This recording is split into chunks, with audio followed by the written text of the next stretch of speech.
दोस्तों, बहुत बहुत स्वागत है आपका न्यूज़ टाइम के अंदर। मोदी इजराइल गए, नेतन्याहू से मिले, संसद में स्पीच दी, बहुत तारीफ हुई, लेकिन कहीं ना कहीं बहुत सारे अब सवाल पैदा हो गए।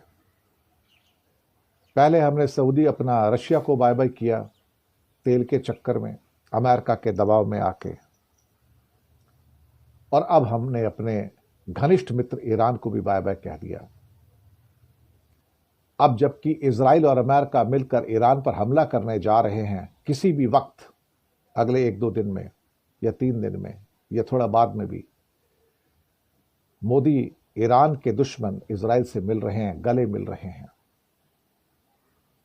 संसद में भाषण करते टाइम उन्हें हमास बहुत याद आया कि हमास ने इनके 1200 लोगों की हत्या कर दी, लेकिन एक हत्यारा सामने बैठा था जो 80,000 लोगों का हत्यारा था।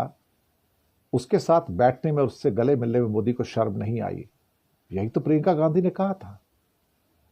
जेनोसाइड किया है इस आदमी ने, जेनोसाइड, नरसंहार किया है, और आप उस आदमी के साथ खड़े हो।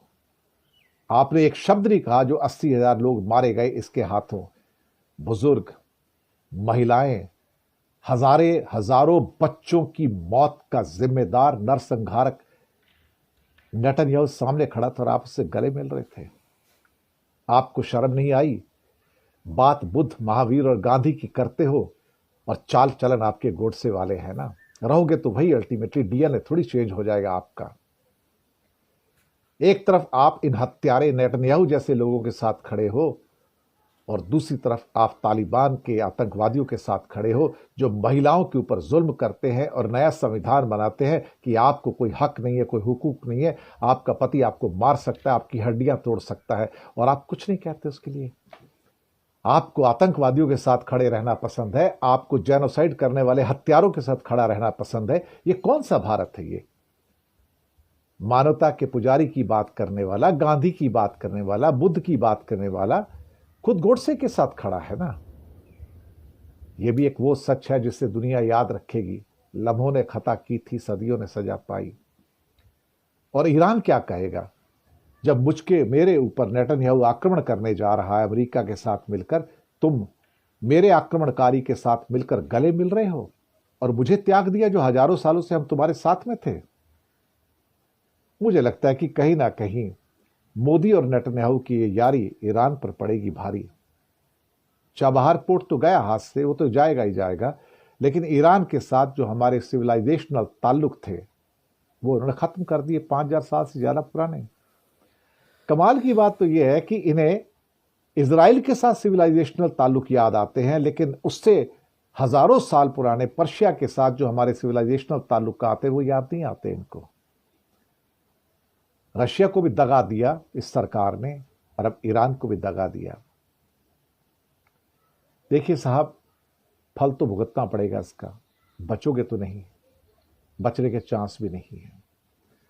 अल्टीमेटली मोदी आज, जो प्रियंका गांधी ने कहा था ना कि वहां जाके जरा गजा की बात करना, 80,000 हत्याओं की बात करना, लेकिन मोदी ने वो बात नहीं की।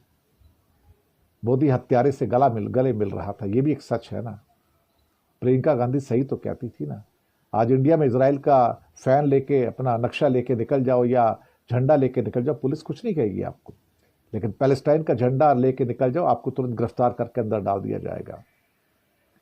मोदी दरअसल इस समय क्या है ना कि एक ऐसी दो, क्या कहते हैं कि नाव में पैर रखकर चल रहे हैं जहां पर सिर्फ विनाश ही होना है, जहां पर सिर्फ हम डूबेंगे ही डूबेंगे और कुछ नहीं है।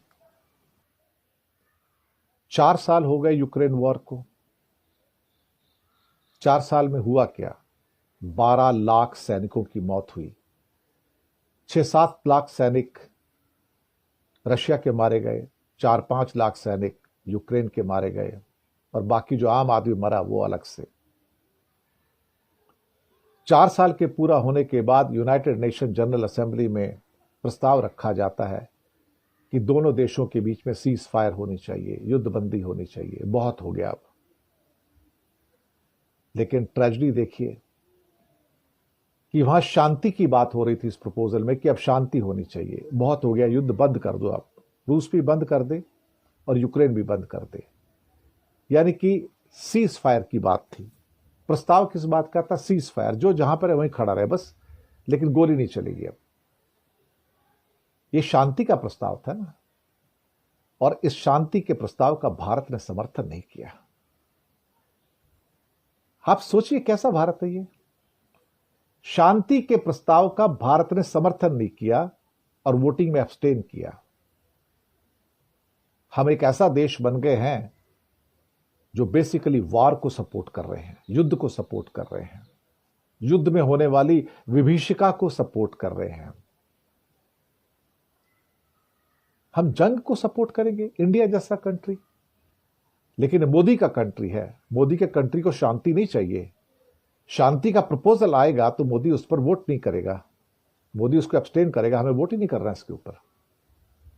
वोट ना करने का मतलब कि आप शांति के विरोधी हैं। वोट ना करने का मतलब कि आप शांति के पक्ष में नहीं हैं, आप शांति के पक्षधर नहीं हैं, आप जंग के पक्षधर हैं। यह नया भारत है। नए भारत को, मोदी के भारत को जंग चाहिए नेतन्याहू की तर्ज पर। मोदी के भारत को शांति नहीं चाहिए। अगर यूक्रेन और रशिया के बीच में लाशों के ढेर पड़े हैं वहां पर, तो मोदी सरकार को उससे कोई फर्क नहीं पड़ता है। फर्क इसलिए नहीं पड़ता कि लाशों के ढेर कहीं और हैं, यहां नहीं है।